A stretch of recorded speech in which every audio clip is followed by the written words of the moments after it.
con chăn đâu mà đi bước sai vậy? Thái dơ lại rồi cái dắt con. Dạ không vừa, con xài số Bợ gì nè, bợ dưới luôn. Mấy đồng số 10.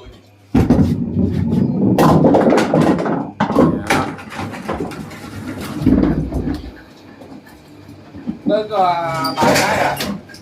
Này nặng nè.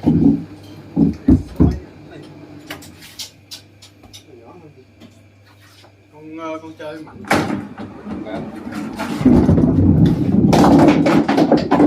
Ui về bợ, mất luôn à. Cho nói bây giờ nha.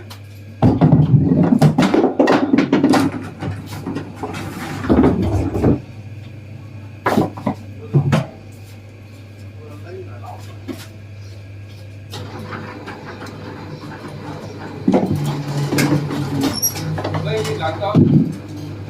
Đấy.